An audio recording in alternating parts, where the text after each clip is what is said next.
Magandang gabi sa mga kababayan ko. Lahat ng Pilipino ay mahal ko kasi kadugo ko. At pinag-usapan natin ngayon itong mahirap na sitwasyon dito sa atin. Bago sa lahat, para walang lituan at hindi nagkakamali at hindi masabi na hindi na sabihan, you were ignorant about it, I am reading again the newest bulletin pinalabas ng IATF para sa mga ating enhanced or lockdown na yan halos. Alam mo,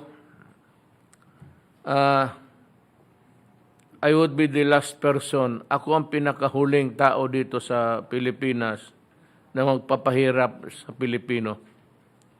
If only I had the power, kung nandyan lang sa akin yung poder na like a magic wand na maalis ka agad itong problema natin, mawala. Gagawin ko. I'm having a hard time. I'm grappling with the issue of COVID. It takes most of my time actually. More than any other papers or it's the COVID that is taking my time or most of my time looking for ways and kung ano lang nangyayari doon sa labas kung saan tayo makakuha. Ganito na lang, basahin ko muna tapos isunod ko kung bakit we are allowing the private sector immediately na to open the buying of COVID vaccines, anti-COVID vaccines, baski saan sila makakuha. Because ang ating gobyerno, yun lang rin ang binigay sa atin, limitado. Something has gone wrong in most of the countries. They Shanghai, yung parang kinuha na nila na sa kanilang gobyerno. At ewan ko, there's a ROCOS now somewhere in. We are not allowed to mention the name of the countries, but there's something. There's a ROCOS going on, and the fight for COVID possession is ongoing. It's a very serious one. But before that, let me read ang klaseng quarantine ang naka-impose sa mga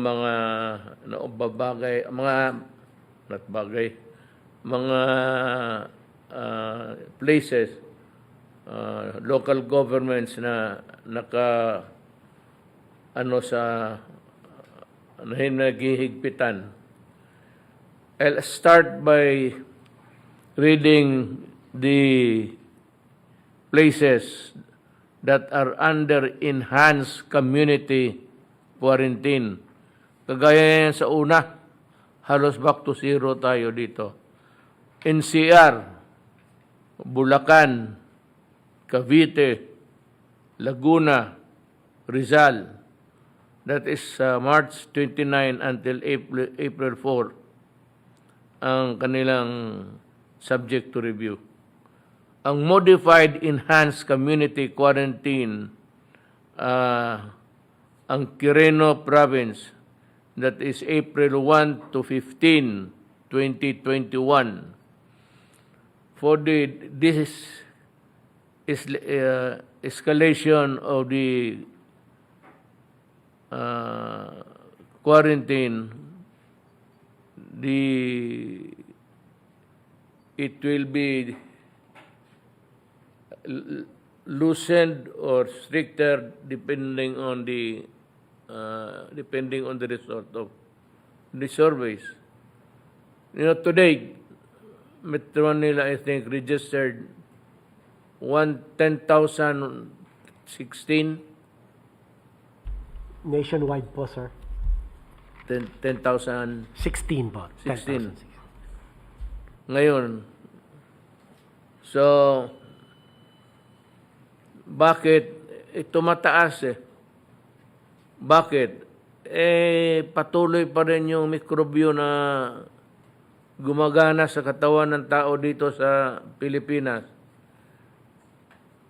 To continue the modified enhanced community quarantine, City of Santiago, Isabela. Ang general community quarantine, the entire Cordillera Administrative Region. Region 2 is Cagayan, Isabela, Vizcaya. Region 4A, Batangas. Region 8, Tacloban. Region 10, Iligan City. Region 11, Davao City.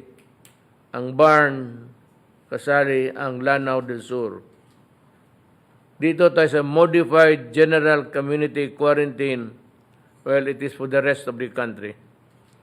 So aside from those countries the places that I have mentioned, yun yung mga istrikto. Itong the rest of the Philippines, modified general community quarantine lang. Now, bakit ganon? Ang gobyerno ba natin nagkulang? Ang gobyerno ba natin walang ginawa? Alam mo, sa totoo lang, ang naka-lockdown ngayon, ang the countries of Ukraine, France, Germany, Poland, Italy. 75% of Italy has entered a new lockdown in a bid to fight the rising rates of coronavirus. Hindi lang tayo. Nauna na lang sila nga sa vaccine. And yet, itong may bagong strain, I'm not a doctor or a medical practitioner. Pero may mga reinfection sila at may bagong strain at ito yung tinatakutan ko. Now, ito sa atin, kanina galing ako airport, may dumating na 1 million sinalubong ko. Lumipad ako galing Davao. Tapos, just in time, nandoon yung aeroplano, PAL, which was leased by the government precisely to bring in the 1 million. Ang sunod na delivery natin is 2 million. Pero wala pang siguro yan. Dito sa mga countries na ito na sinasabi ko, nag-aagawan sila. I cannot name the countries because I was warned not to mention them. Nag-aagawan sila ngayon at ang sabi ko, hinold ang hinold. Dapat sabihin yan kasi para malaman rin natin na how unfair it is really, especially if we are on the side of the poor, na yung ma-hold yung bakuna. So, wala man tayong magawa. Akin ang decision is I have ordered Secretary Galvez to sign any and all documents that would allow the private sector to import at will Baski ilang kano, ilan ang gusto nilang ipasok. Okay sa akin. Tayong gobyerno, ito lang ang nakuha natin, ito lang rin ang binigay. Well, of course, hindi natin masabi na mas marami ang mabili ng private sector. But dito sa Pilipinas, maraming mga negosyante na gustong bumili kasi ibigay nila sa kanilang mga trabahante. You know what is the reason? Do you know the reason why? So that the economy can be opened. Yung mga factories nila, walang trabahante. Because itong ngayon, karaming restrictions sa mobility ng tao. There are so many restrictions and workers come from all places.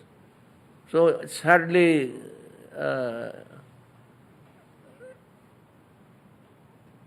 doubly hard for government really to alam mo itong, teka muna ha, let me give you this warning. Pati magprangkahan tayo.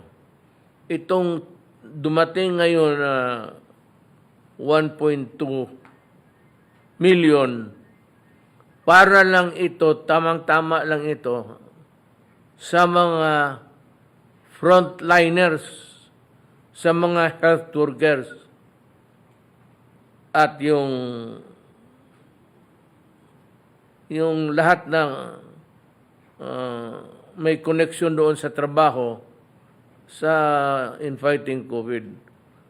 Ang gusto ko lang malaman, Secretary Galvez, itong mga, for example, medical people but who are not at all doing work in a hospital or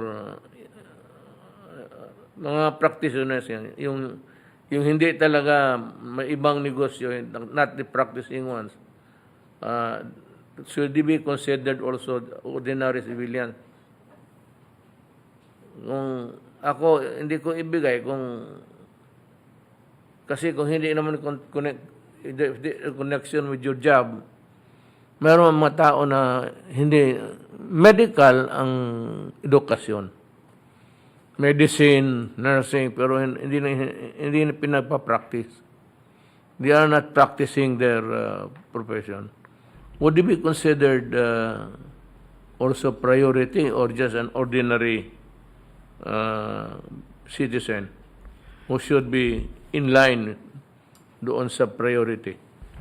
Tama po kayo, Mr. President. They will not be considered as healthcare workers for the simple reason, sir, na yung risk exposure nila halos wala compared to the healthcare workers in the hospitals, both local and national, both public and private po, at mga iba pang mga facilities, ang ating pong mga isolation quarantine facilities, yung pong ating mga barangay health workers, yung ating pong mga doktor sa mga AFP, PNP, yan po talaga kasama po yan sa A1 at sila po yung binibigyan natin ng prioridad. Ngayon, kung doktor na hindi naman nagpa-practice, halimbawa, negosyante naman sir, walang risk exposure in the same manner that healthcare workers who are actually working in the healthcare facilities are exposed. Yun lang po. Tama po kayo, Mr. President. They have to be considered as part of the general population and must follow the pecking order in the prioritization, sir. Just be on the reasonable side. Kung ano lang yung reasonable. Kung hindi ka naman talaga exposed sa anong klaseng mikrobyo because you have not visited any clinic or hospital, then you should be considered an ordinary person and last in the priority of people would get the vaccine early. So itong nakuha ko na 1 million ngayon, tama-tama lang ito sa health workers. Yung 1.2 na expected natin ngayong April, hindi pa sigurado to, pero tamang-tama pa rin ito sa mga health workers. Hindi pa ito for sa hindi pa yung next in line doon sa priority. Yan ganong kahirap ang sitwasyon ng mundo. Meron tayo, naghahabol tayo, gusto nating bumili, may pera na tayo. Sinabi ng World Bank, pati the Asian Development Bank, o sige, pahiramin ka namin. Kaya may pera na tayo. The money is made available to us. I suppose that's what the bank has told our people. Ang problema, kulang pa rin. So, we expect a very, not really a dark future, but we expect a bleak months. Baka mahawa ka nga eh. Ang problema, mahawa ka. So, yung mga private sector, ito warning lang ito ha. Huwag ninyo akong pilitin. Baka pupulutin talaga kayo kung saan-saan. I am not threatening yung mga human rights nakikinig. Ito bang nagpapabili ng mga fake, itong nag-i-import na yung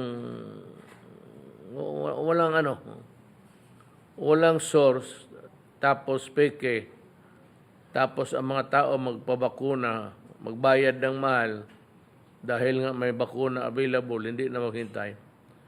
I'm just warning you.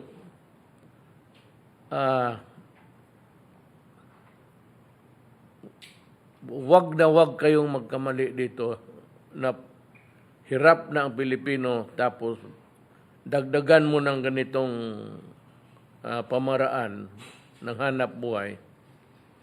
Pupulutin ka talaga kung saan. Hindi ako nagbibiro. Pupulutin ka kung saan ka itapon. Wag mong gawin ninyo yan. Wag warning ka. Magpeke na kayo ng mga candy dyan, pati wag itong medisina. I'm warning you. I say it now. I'm saying it again. And I will not say it anymore. Huwag kayong magkamali dito. Talagang, nasa iyo kung gusto mo na, panahon mo, sige. Hahanapin kita at ibigay ko sa iyo ano ang dapat para sa iyo. Ganito lang ang mundo eh. Hindi mo mapigil yung mga ganitong klaseng krimen.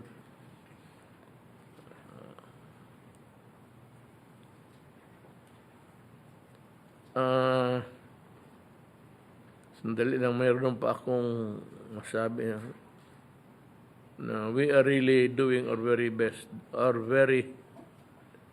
the best of our best na talent getting the vaccine from anywhere na para minus-minus yung hawaan na intindihin ninyo itong mabuti mga kababayan ko. Pag hindi ito na natin, we have to understand government, allow a certain, bigyan mo kami konting medyo stretch your patience and understanding. We're doing our best. We are not a vaccine-producing country. Wala tayong expertise, wala tayong knowledge, medical, scientific knowledge. So, naghihintay tayo. And, alam mo kasi, may mga bakuna, 2 beses itirik. Usually, yung Sinovac, 2 beses yan. So, twice. Until that is after 1 week, I think, you have to get another shot. So, yan, it stretches a mile long ang journey natin sa paano natin isugpo ang bakuna. That is how hard it is. Para makakuha lang talaga tayo. Yan, ganun kahirap. Gusto ko nang umiyak sa harap ninyo, pero naubos na ang luha ko. Ay, buhay. Alam lang ninyo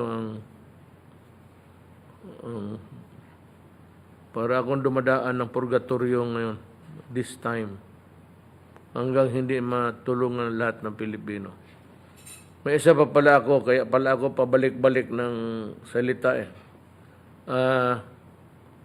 Yung mga na diskarel sa finances nila,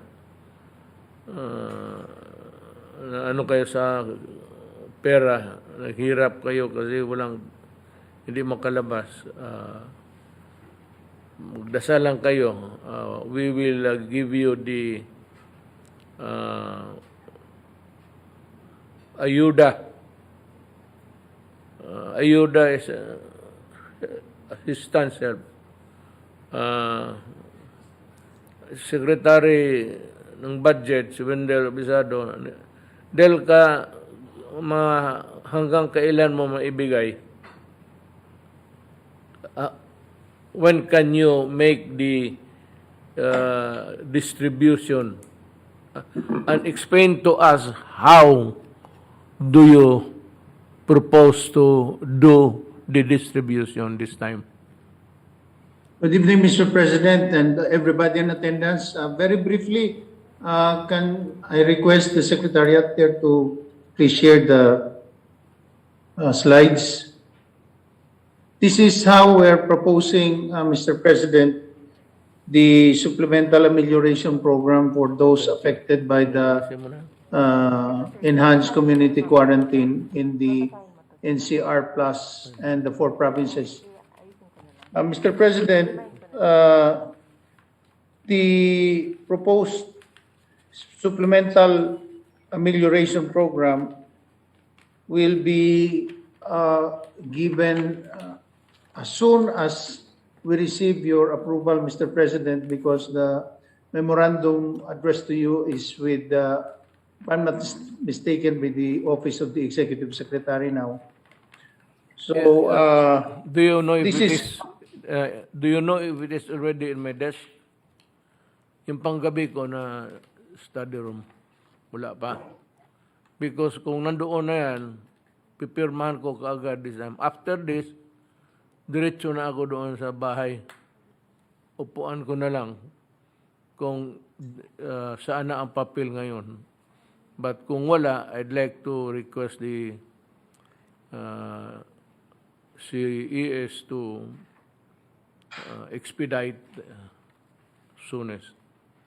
Sige, Del.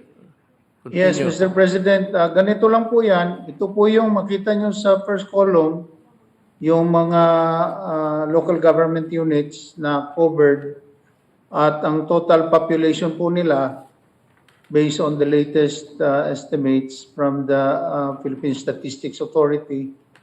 At out of the total population, Mr. President, ang i-cover po natin is at least 80%, no?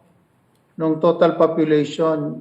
Kaiba ito nung last bayanihan 1 natin, 75 lang. Ito ngayon, talagang dinagdagan pa natin, ginawa na nating 80%. So kung sa NCR po, ang 80% po dyan, abutin ng mga 11.2 million. Sa Bulacan, 3 million. Sa Cavite, 3.4 million. Sa Laguna, 2.7 million. At sa Rizal, 2.6 million, or a total of 22.9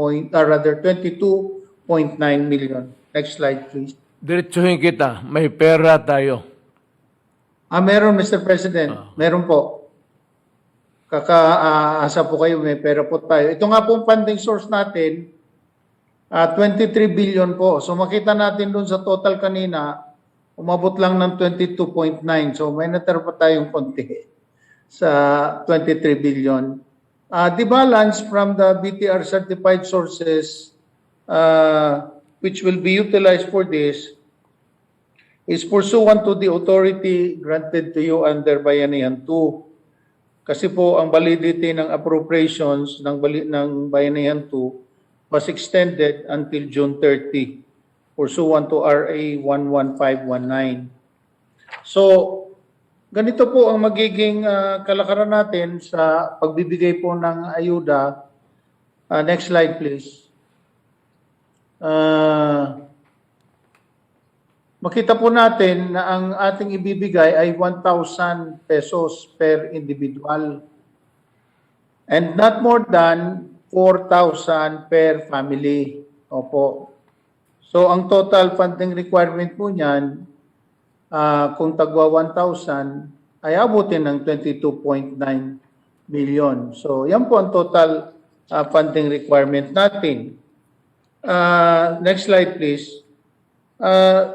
Sa meeting po ng IETF kahapon at in the exigency of the need to provide immediate assistance, ang mga pondo po, once you have approved it, will be released to the LGUs for distribution to affected individuals in kind. In kind po, Mr. President, to ensure that food and other non-food requirements are adequately provided.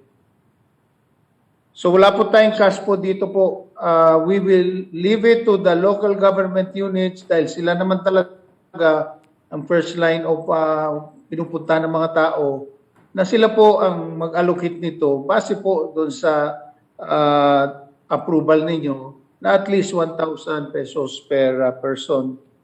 At makakaasa po kayo na once na-approvehan po ninyo, antimano, mag-i-issue na kaagad kami. Nakahanda na po yung SARO at NCA na i-issue namin sa Bureau of Treasury. Tapos ang Bureau of Treasury naman will in turn download na the funds to the LGUs through their MDEs accounts through Land Bank and or DBP or Philippine Veterans. Depende po kung saan lagay yung kanilang mga MDS account. So, ganito lang po kasimple, Mr. President, ang gagawin natin at makakaasa ang ating mga kababayan na kumikilos po talaga kayo para po mapaabot kaagad sa kanila ang ayuda, Mr. President. Let me ask you a question. How sure would we be na dadating talaga doon sa tao na were intended to benefit from this? What I mean is, anong listahan? So, if it's Rodrigo Duterte, Wendell Abisado, you get about 100 in-kind, pagkain, dilata, bigas, ganon. So, how do you check? Opo, Mr. President. Tulad po nung ginawa natin sa Bayanihan 1, meron po silang requirement ng mga LGUs na kailangan po nakalista lahat yung mga beneficiaries. Tapos po, magsasubmit sila ng report of disbursements and utilization of the funds, kung paano nila ginastos yun, at idadaan po din yan sa COA po kasi lahat po naman yan i-account natin or at first instance ang mga LGUs talaga po ang kailangan na kumilos dito at siguruhin nila na maibibigay nila, kundi mananagot po talaga sila ang mga mayors natin, lalo pa dahil sa kanila po nakasalalay ang madali ang pagbibigay ng ayuda sa kanilang mga nasasakupan, Mr. President. Would the list in the possession of the local government units be the same list that we adopted in the distribution sa Bayanihan? Yes, Mr. President po. Ganun na lang. Opo. Kung saan tawagin ng mga mayor, yung nasa listahan, yun naman talaga yung mga beneficiaries na dapat mabigyan. At bigyan, siya na ang magbigay in kind. O, hindi man pera ibigay, in kind. Pero gamitin nila yung listahan na ginamit ng national government sa Bayanihan 1. Para ma-check natin. Ay wala akong ibig sabihin na I would concede good faith. Pero alam naman nila pagka ganon, down the line, that's what nung una nung yung pantawid na pamigay natin ng pera, I issued a warning, but despite of that, several doon sa baba, nagka-letse-letse. So, demandado sila ngayon. So, hindi ko naman sabihin na, because itong mga mayor to gusto ko na malaman na i-adapt na lang nila yung listahan natin sa Bayanihan 1 because that would ensure that the real benefits are really given to the real person.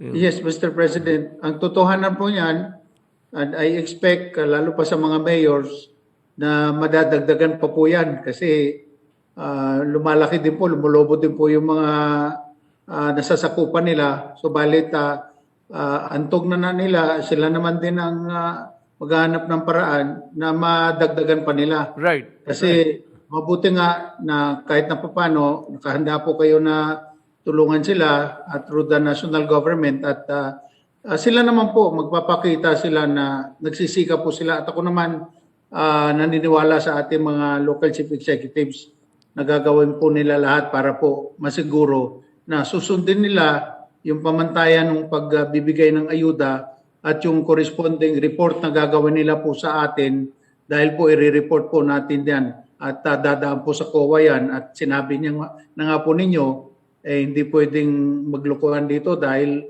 mahirap na sitwasyon natin ito ngayon. Magtulungan po tayo dito at ito naman po suportado ng ating Department of Finance, pumayag si Secretary Dominguez, si Secretary Carchua at ganon din, nakipag-ugnayan din kami kay Secretary Rolly Bautista ng DSWD para masiguro lang po yung coordination sa smooth implementation nitong ating supplemental amelioration program, Mr. President. May isang tanong pa ako. Do we need at all the consent of Congress?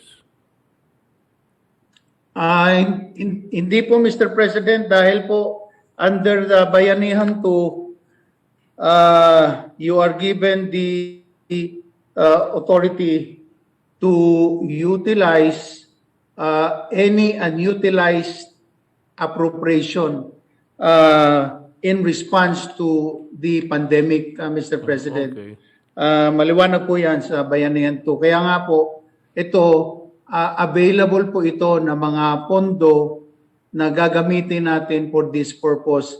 Dahil ang Bayanihan 2 naman po, na comply na natin lahat yung funding requirements doon. Umabot po yun ng 165 billion. Subalit ang release nga po natin, umabot ng 165.6 billion pa. At ito naman, merong mga unutilized na kinuha natin sa iba't ibang sources na sinertify naman ng Bureau of Treasury. Galing po ito sa debt exchange transactions, sa savings from interest payments, sa additional revenues, sa available cash balances, revenue from government securities, concession fee. Dito po, wala po tayong ginalaw po na budget for this year dahil po ito nga po yung mga sobra na hindi pa natin nagagamit. Kaya maswerte din po talaga tayo dahil kahit na papano masinop ang pagkakamanage natin ng ating pera. Kaya po kahit na papano may nadudukot po tayo. Opo. Sana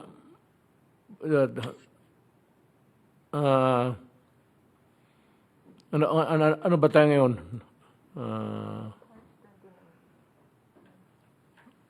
29, so siguro ang mga abot yan mga by April, first week of April. Kaya? Sir, kung maaprubahan niyo po, kung maaprubahan niyo po kagad, sir, marirelease po kagad yan. So if I sign it tonight, which I'm going to sign. Please sign it tonight. Nandiyan man General Bautista listening also. Si Role. Nandiyan man si Role. Pakitulong na lang doon sa sort of an oversight na mapadali yung transaction na pa-downloading, i-follow up mo, pati yung you do the counter-checking after the distribution of the goods para ang feedback mo dyan man talaga sa iyo bagsak yung mga lahat. It's your office, it's your department that will be the last place where it would be sent. Itong mga just to check. I'm not saying, sabi ko nga more than anybody else, it's the mayor who are really interested. Kung maraming syudad na medyo mayaman, dadagdag pa nila yan. So, ang akin lang is, alam mo na, puro let us just be careful because may nangangayaw dito. Hindi ko, maski ano-anong ginagawa ng mga ulol.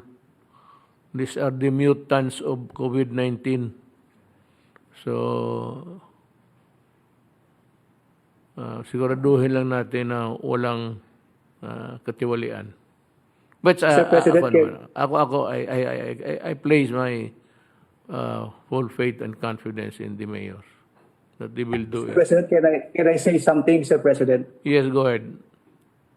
Mr. President, apparently, yung implementation na to will really be on the scrutinizing eyes of the DILG. Kasi when we implemented the Bayanihan 1, talagang may mga guidelines ang ating pong DILG in terms of, example po, Mr. President, posting all the beneficiaries in conspicuous areas. At the same time, yung data, kung kailan isasabit yung data, yung list of beneficiaries, ang nagbibigay po lahat ng deadline yan is the DILG. Maganda rin po dito, Mr. President, is on our side, we will also set up grievance mechanism. Although sa level siguro, Mr. President ng LGU, they should also have a grievance mechanism. So magkakaroon po tayo ng check and balance na pagka ang grievance ay umabot po sa amin, then we will immediately coordinate with the DILG and at the same time with the local chief executives. Pines din po natin sa Bayanihan 1, very stringent po ang COA rules and any discrepancies talagang napapansin po ng COA. Ayun lang po, Mr. President. Actually, ganito yan role eh. Pagkatapos na na-download yung na-download na yung pera, wala na si Wendell dyan. Wendell is totally out. He has nothing to do with it anymore. It's now the problem doon sa yung transmission kung gaano kabilis. Tapos pagdating doon, it's your department takes over in overseeing all of these things and seeing to it that the requirements are followed. Not because we do not trust the mayor, as I said. Iba ito eh. Yung iba ito yung noon na pinadaan natin kung sino-sino. Tapos nawala yung ibang pera, nawala. Hindi naman lahat, but there are a lot of complaints regarding the non-remittance of the money. So, itong lahat ng checking, whether it has been complied with, and all of these things, these are within the province of the Department of Local Government. Sa iyo yan, General Bautista. Can we start now with the reports? Ito ha, may isa. Bigyan na ninyo akong isang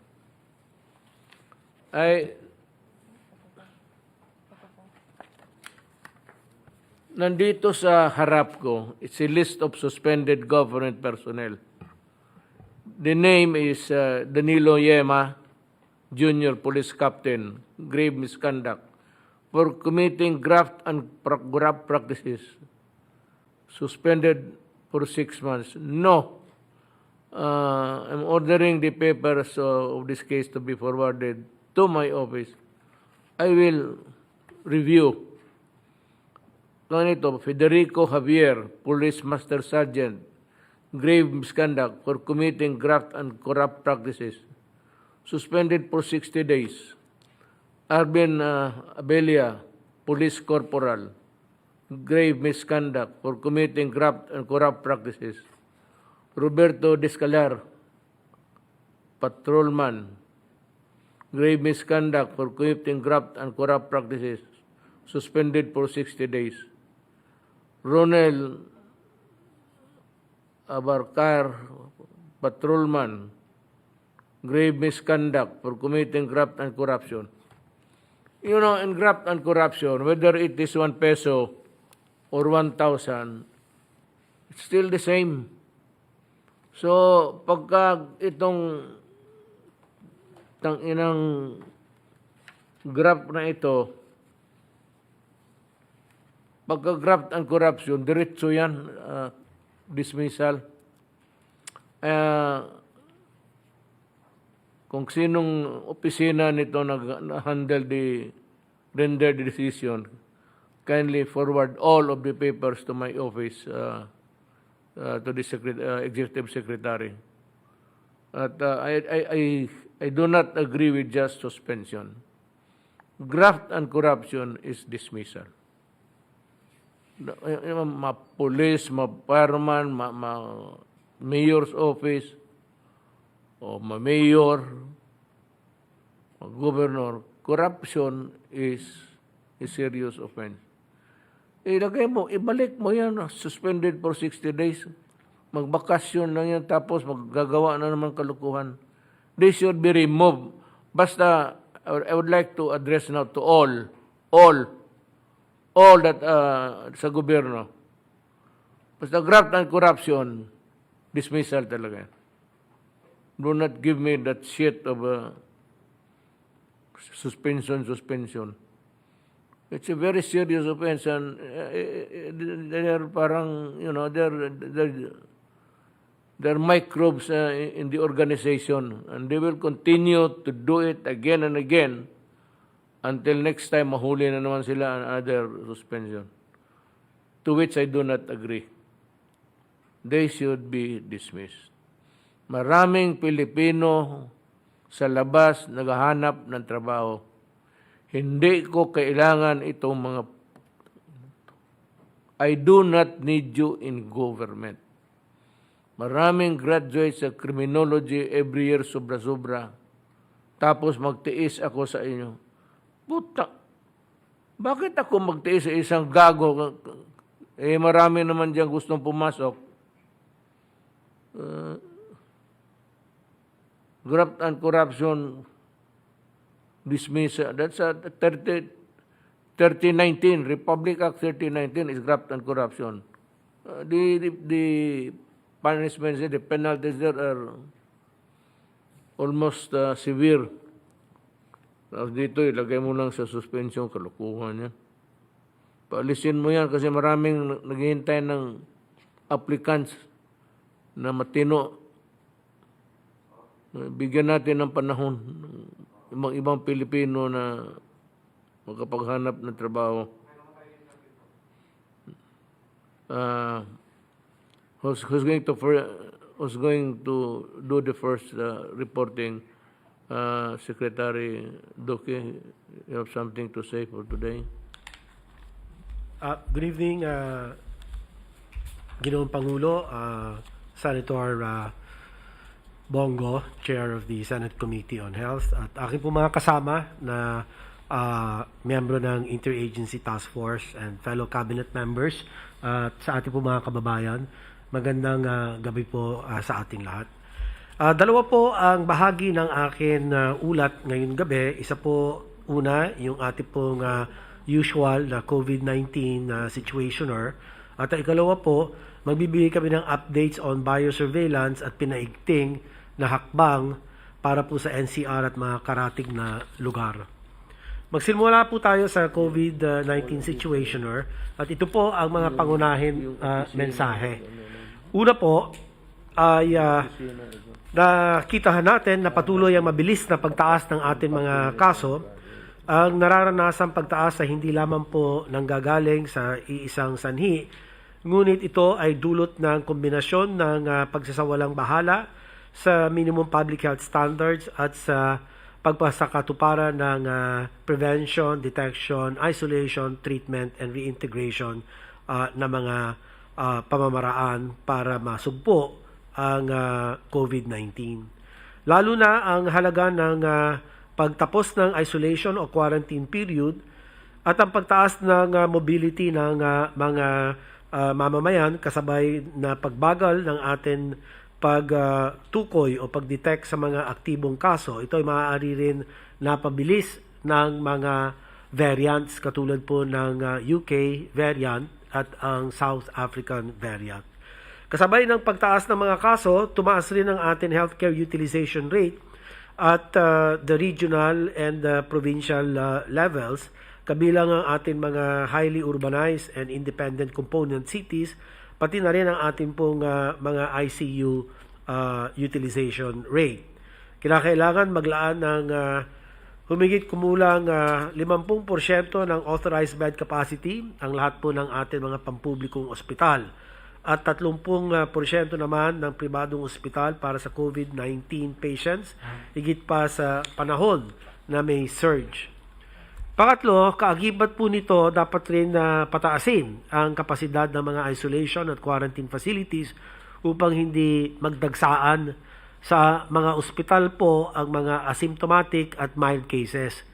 Kailangan na maabot ang 1 bed to 1,000 population ratio para po sa atin isolation capacity. At hanggat maaari po, tanging 10% lamang ng mga close contacts ang nagka-quarantine sa mga bahay. Ito po sana ay masunod at isang mariin na paalala para po sa atin mga local government units. So kabilang po ang intervention na paglunsad ng information and education campaign upang maihatid po sa ating mga kababayan ang wastong impormasyon ukol dito. Kasabay nito ang iba't ibang communication materials na patuloy na nagpapaalala at nagbibigay ng impormasyon tungo sa sapat at mahusay na pagsunod sa ating pong public health standards.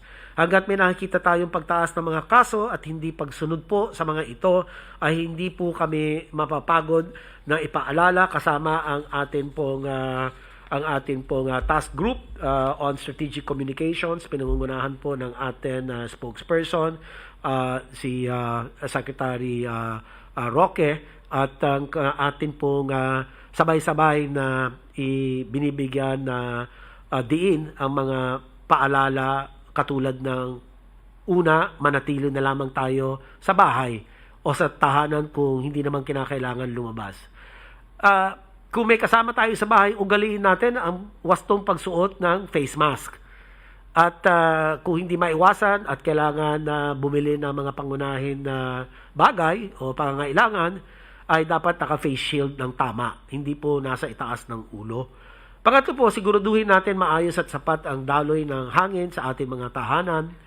At pang-apat, makipag-ugnayan agad sa ating mga barangay health emergency response teams kung meron tayong pong naramdaman sintomas ng COVID-19.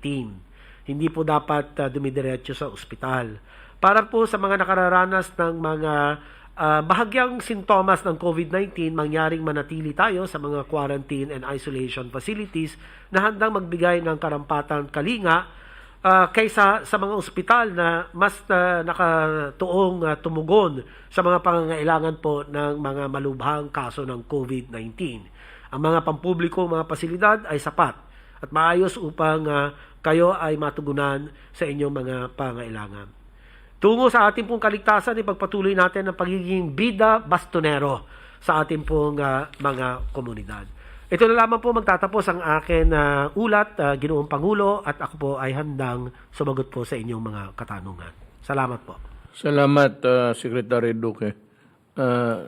I would call on Secretary Galvez.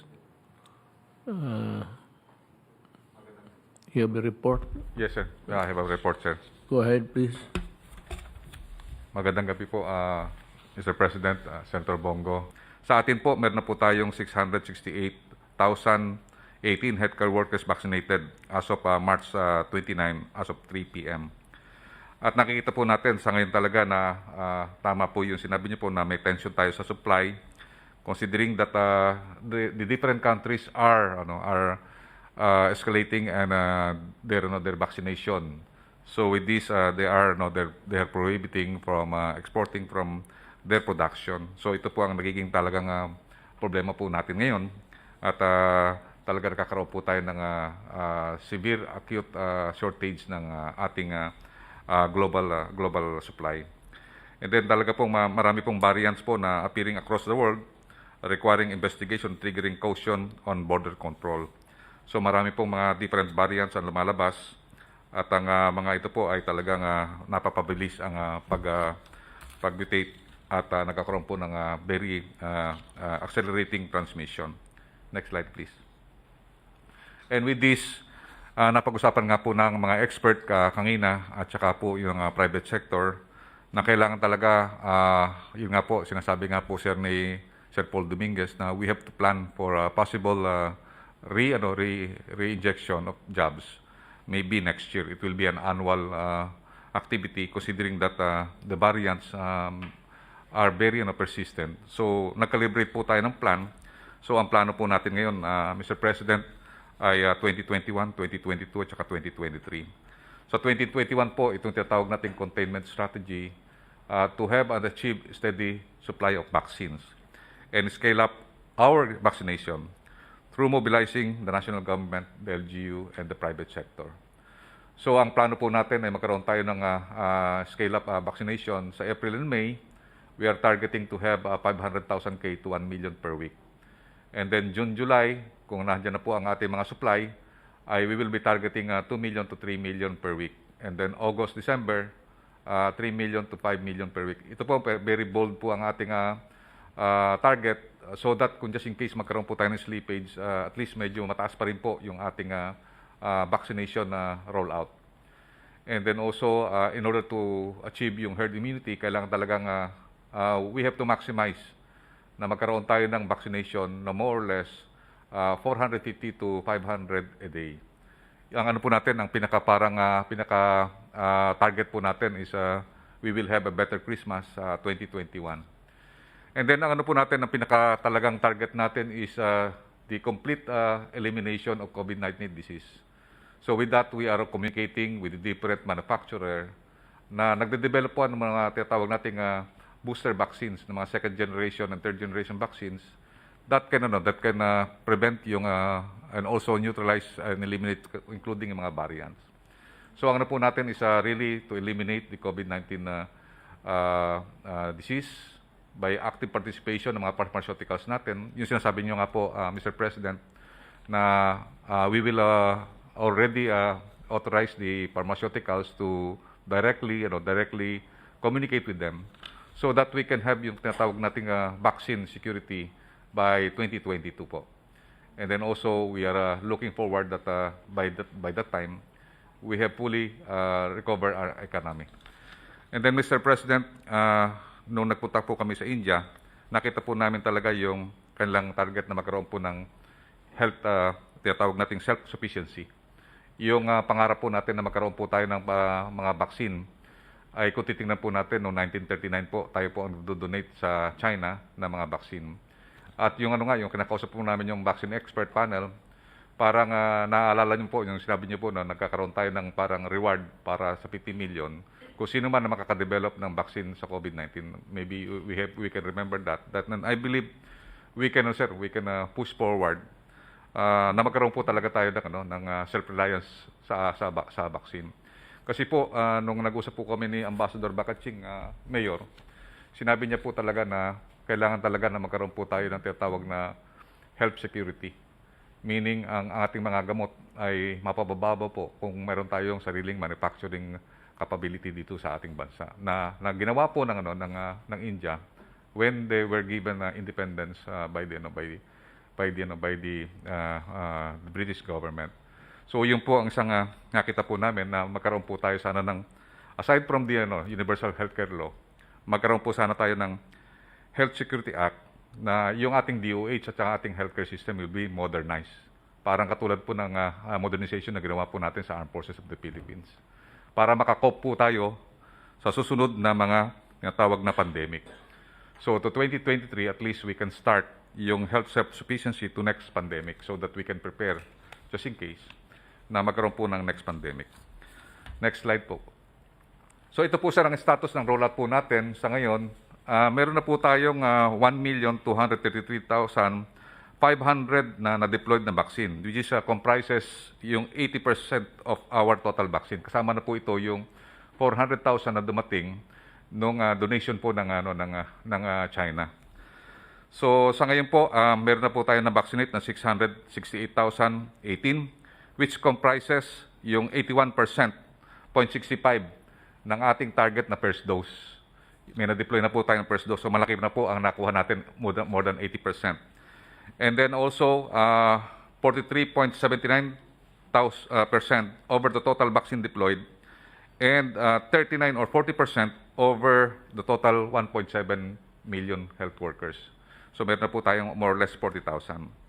Kung makita po natin, Mr. President, kung makita natin yung total vaccination natin, nag-i-increase po. So first week, 35,000 po ang ating total na na-vaccinate. Noong second week, 170,862. Noong third week, nagkaroon na po tayo ng 179,626. And then noong fourth week, meron po tayong 279,028. Ngayon pong week na to, because of the lockdown, in-expect po namin baka bumaba kasi yung iba po hindi makalabas. Pero all of the mayors in NCR, they are committing na they will maximize yung vaccination po ng ating mga healthcare workers and also senior citizen. So yung vaccination sites po na natin na-activate ngayon ay almost half na po kasi ang ano po natin, expected po natin na mga vaccination site is 4,500 to 5,000. And then 771 cities and municipalities na po ang nako-cover po natin. At ngayon nga po, natanggap po natin yung 1 million na Sinovac na yung first tranche ng 25 million na ating procurement sa China. Sa April po, sigurado na po yung 1.5 million, Mr. President. Sa April, meron tayong Sinovac at meron na po tayong 2 million sa May na pinirmahan na po namin ni Secretary Duque yung procurement order. At hopefully ay darating po yun on time. Most likely, mga mid of April po. And then, meron din po tayong in-order po na Gamaleya. Ito po yung Sputnik. Ang inire-request po sana natin 3 million. Pero ang nakomit po nila is 100,000 lang po.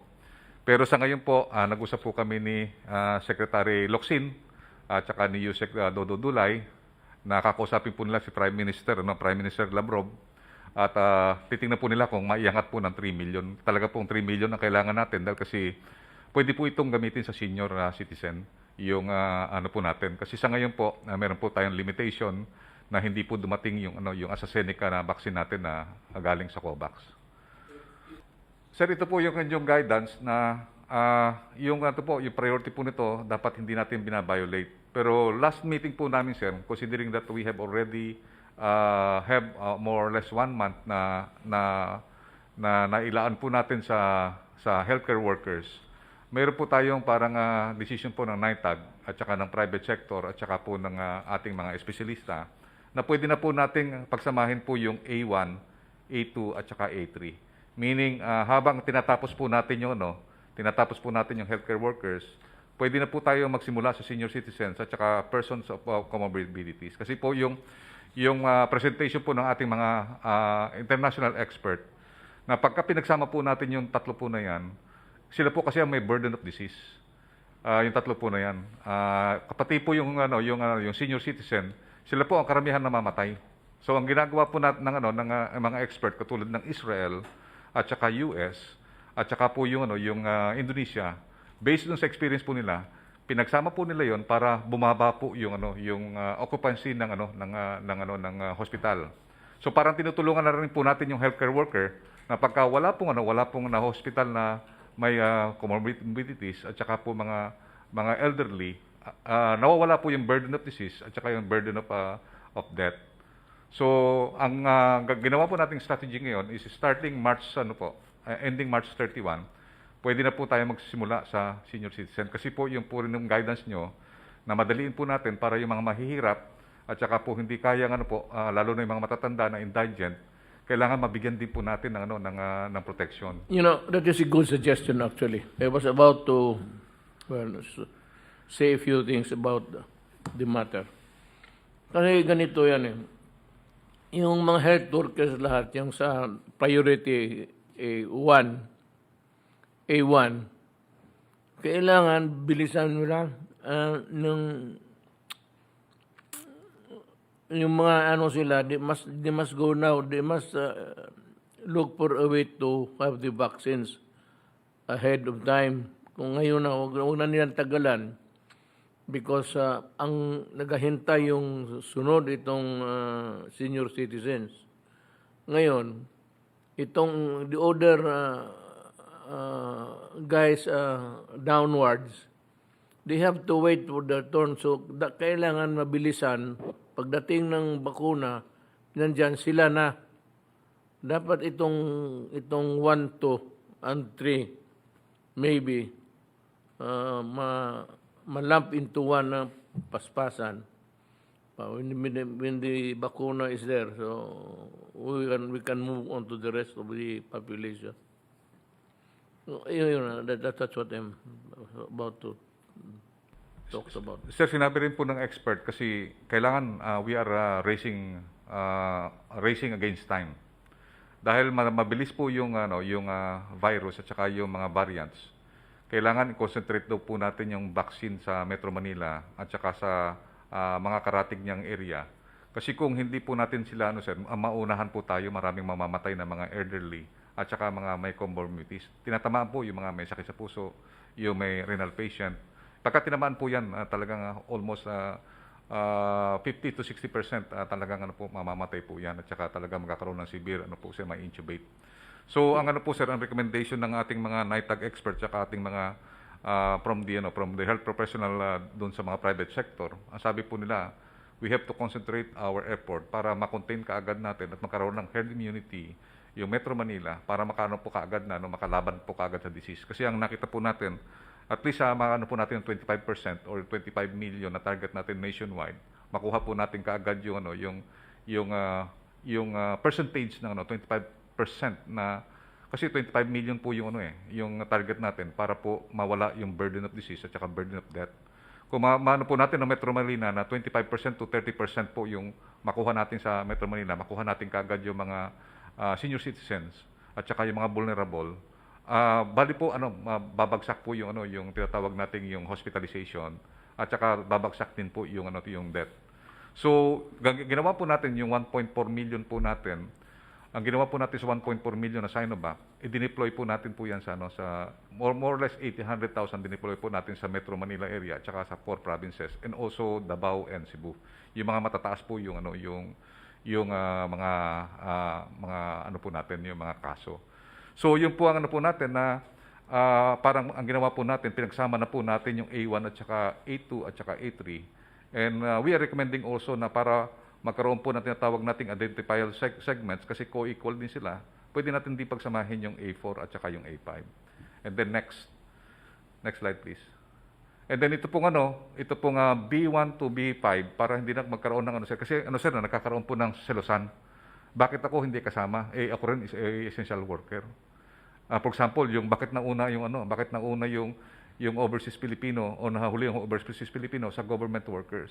So ang recommendation natin sir, para simplified natin, pwede natin pagsamahin na yung B1 at saka B6 na co-equal po sila. Kasi parang ganun po nangyayari. Ako, nagtatrabaho rin ako. Ako rin frontliner din ako. So ang po natin, pwede natin gawin na the possibility na pwede natin i-combine yung B1 at saka hanggang B6. Kasi po yan talagang frontliners naman po yan Isang sila, they are frontliners.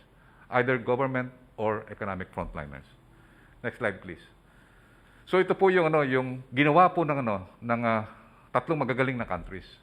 Ang ginawa po ng Israel, nung naka 15% po sila ng healthcare workers, tinira na po nila yung elderly.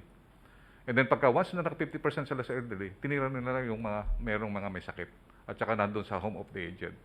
Ganon din ang ginawa po ng US at saka ng Indonesia. So yung A1 A2 at saka yung A3, pinagsama na po nila. So ngayon po, nung March 1, nag-start na po tayo sa A1. Ngayon po, 39% na po tayo sa 39% na po tayo sa A1. So most likely, pwede na po natin magsimula tayo sa April 1, startan na po natin yung A2. Kasi po kung magko-concentrate tayo sa mga Metro Manila, tapos na po ng Metro Manila yung yung hanggang BHERTS, yung mga barangay health workers po natin. So ang susunod na din sir, yung mga senior citizen at saka yung may comorbidities. So pinaghalo po nila ngayon yung A2 at saka A3.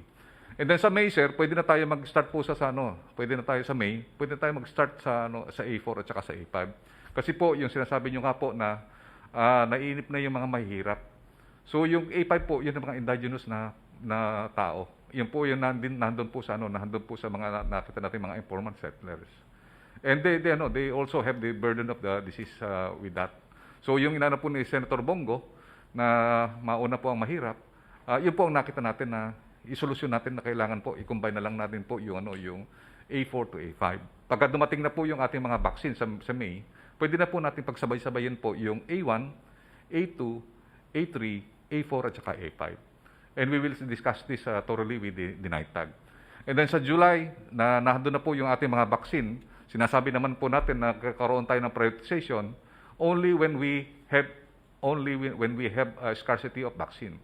Pero pagka once na yung vaccine na available po sa atin, may steady supply na po tayo, pwede na natin pagsabayin-sabayin po, Mr. President, para at least ma-maximize na po ng mga LGU, meron na silang flexibility para ang ating target na 500,000 a day kaya po natin.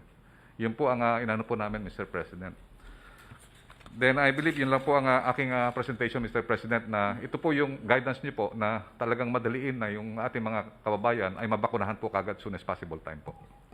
You know, I'm urging you to do it fast. I'm going to sign that document that you have been referring to. Immediately when titignan ko doon sa working table ko kung nakapatong doon, and I will sign it immediately. Sir, can I have my presentation? Yes, go ahead. I would appreciate Yes, sir. it. Sir, to answer your question, sir, ito po yung Metro Manila experience sa mga nangyari for the last several days. Next, please. Ito po yung nakumpile po naming mga kaso. Ito po yung galing mismo sa mga local government units na binibigay po sa MMDA. Next, please. Nung huli po kami kasama niyo po nag-briefing sa bayan, ang report po ng aming active cases ay 23,963. In a difference lang po ng 4 na araw, Mr. President, tumaas na kagad ng 888 po sa Kalakang, Maynila. Next, please. Well, yung pong pinag-uusapan natin kanina about contact tracing, about swabbing, talagang tama po kayo, magastos. Yung po ang ginawa dito sa Kalakang, Maynila, itong contact tracing, testing, isolation, lockdowns, Next, please. To go through this, sir, ang MMDA po ay nag-allocate ng 600 na contact tracers. At nagpapasalamat po ako sa pamunuan ng PNP. Sila po ay, andyan po si Yusek Bernie Florese, ng 362 contact tracers. Bukod pa po ito sa mga kinukuwang contact tracers ng mga mayor po sa Kalakang, Maynila. So napaka-gastos lang, pag-hire lang po ng contact tracers talagang iba po. Next, please. Yung pong pinag-uusapan po kanina natin mga testing, napakamahal po, Mr. President. Alam nyo, nagsimula po ito nung about 1 week ago. Nagbigay po ang National Task Force through Secretary Vince Dizon at saka andyan po si Sec Charlie ng kulang-kulang 25,000 na ano po ito, kits po ito sa Red Cross. Ang halaga po nito ay 100 million more or less. Talagang binuhos po ito sa Metro Manila. About 2 days ago, tumawag po ulit ako at tumingi ako ng tulong. Muli, nagpapasalamat po kami kay Sec Charlie at kay Sec Vince Dizon ng NTF nagbigay sila ng panibagong 25,000 po na testing kits. Ito po yung PCR swabbing, no? Na amin pong dinistribute po sa mga mayors ng Kalakang, Maynila. Kaya makikita po natin dito talagang intensive po talaga ang naging testing po dito po sa Kalakang, Maynila. At sa mga susunod na araw po na meron po tayong ECQ. Next please. At hindi lang po yun ang magastos, Mr. President, no? At unang-una po, napapasalamat din ako po kay Secretary Briones at kay Secretary Duque dahil yung once ma-test na po namin at ma-contact trace, kailangan dali po namin sila sa isolation. Napakalaking bagay na pinahiram po ang mga eskwelahan dahil nakamura po tayo, no? Yung pong tinatawag na mga asymptomatic ay diyan po nilalagay sa mga eskwelahan. At malaking bagay ito dahil malapit lang po sa bahay nila. Ngunit yung iba po ay nilalagay po sa tinatawag natin po lang kalinga o yung mga hotel. Hindi rin po ang biro ang gastos po rito, malaki rin po, no? Sa ngayon po, Mr. President, ang occupancy rate na po ito mga isolation na tinatawag ay higit kumulang 82% na po ang kapuluan, no? Pero may buffer pa po tayong mga 18%. Next please. Yun naman pong mga mild positive asymptomatic na kinakailangan naman po na ma-check, ma-monitor ng mga doktor ay dito naman po natin nilagay. Sila po ay 77% na po ang kapuluan. Next please. Ngayon po, yung pong mga granular lockdowns na sa ngayon po habang nagsasalita pa ako itong araw na to, pagka-declare po ng ECQ, sa buong Kalakang, Maynila, sa 7 LGU ay kulang-kulang 192 granular lockdowns. Ito po ay maaaring kalye, maaaring mga barangay po, no? Talagang intensified po ito at hindi rin po biro ito, Mr. President, dahil ito po habang naka-lockdown po sila ay binibigyan ng ayuda po ito ng LGU. Pagkain, umaga, tanghali, gabi, no? Kung ano-ano mga in-kind po ito. Kaya hindi rin po biro ang gastos po rito. Next please. At ito po mga susunod na ECQ, Mr. President, nagpapasalamat po ako sa Secretary of National Defense and of course sa ating sa ating DILG sapagkat po-provide po sila ng mga military trucks, mga buses, at of course sa MMDA po sa aming himpilan dahil baka po dahil sa mga sasakyan ng ating mga frontliners. Next please. At habang nakasimta po, habang ginagawa po natin itong ECQ, ito mga testing, lockdowns, ang magandang balita naman, Mr. President, ay tuloy-tuloy naman po ang ating mga vaccination. No? Ito mga larawan na pinapakita ko, kuha po yan kanina lang. No? Na habang naka-ECQ tayo, maski na mahigpit tayo, nagte-testing tayo, nag-isolate tayo, ayan naman ang solusyon, sinasabi po ni Sec. Charlie Valdez. Tuloy-tuloy po yan sa iba-ibang lungsod. Next please. Ito pa po yung mga ibang larawan, iba-ibang cities po yan. Next please. At bilang panghuli, Mr. President, no, alam nyo, sa mga kababayan po natin, talagang mabigat ang kinakaharap natin. Nasabi nga ng ating Presidente, hindi lang tayo nag-lockdown. Andiyan ang Poland, ang Germany, ang UK. No? Alam ko, mahirap maiwan dahil dinirestrict po natin ang mobility. Pero muli, gusto kong magbalik tanaw po tayo na nung araw sa NCR talagang bigla nila nagulat because of this virus. Pero nasabi ko po nung briefing 3 days ago, may isa po ako sinusubaybayan na lugar at po ang Pasay. No? Dahil, bakit po Pasay? Dahil dito po nagsimula ang lahat eh. Dito po nanggaling yung variant, no? At bigla po siyang tumaas. Kung titignan po natin noong mga bandang Marso, talaga na-spike siya ng 220. No? Talagang, at ang ginawa ng Pasay talagang massive. Massive po na halos lockdown, nilockdown niya ang buong city. Pero it took Pasay 1 month. Mabigat po kay Mayora to. Siya nagpapakain, massive swabbing, massive testing, ang laki ng ginastos ng Pasay. 1 buwan po itong gamutan. Ngunit, ito magandang silver lining at sinasabi ko sa bayan. Naggastos na tayo, makikiisa ang bayan naman. Ano nangyari sa Pasay? Ngayon, unti-unti, kasi konti lang bumaba po siya from 987 to 902. Kanina pinakuha ko ulit to 888. Ibig sabihin, itong 1 buwan na pinaghirapan nila halos lockdown, no? Eto. Kaya nga ang gagawin natin sa bayan natin ay parang ganito po, no? Next please. Next please. Ito po ginawa ng Pasay, ay, pakibalik lang. Okay. Nag-lockdown siya, nag-total lockdown siya. Tignan niyo contact tracing na ginastos niya from 7,000 to 30,000 isang buwan. Kanyang tinignan ng EPA hanggang third generation at ang swabbing niya, Mr. President, hindi lang 6,000, 6,000 noong February hanggang ngayon, hanggang Marso, 17,000, ongoing pa po yan. It's so hard to quantify po ang gastos.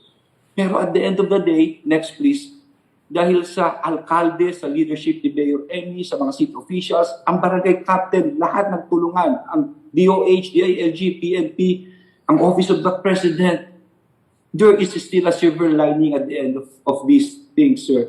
No, there's still light at the end of the rainbow.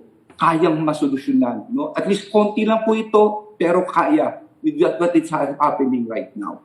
So yung pong aking report, Mr. President, at huli man, Mr. President, belated happy birthday nga po para sa inyo.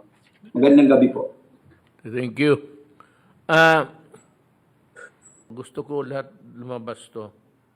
Para lalo na yung the earlier talk was malaman ng tao. Tsaka malaman ng mga mamamayan, lalo na yung mahirap, na hindi sila kinakalimutan. Na sila ang may prioridad.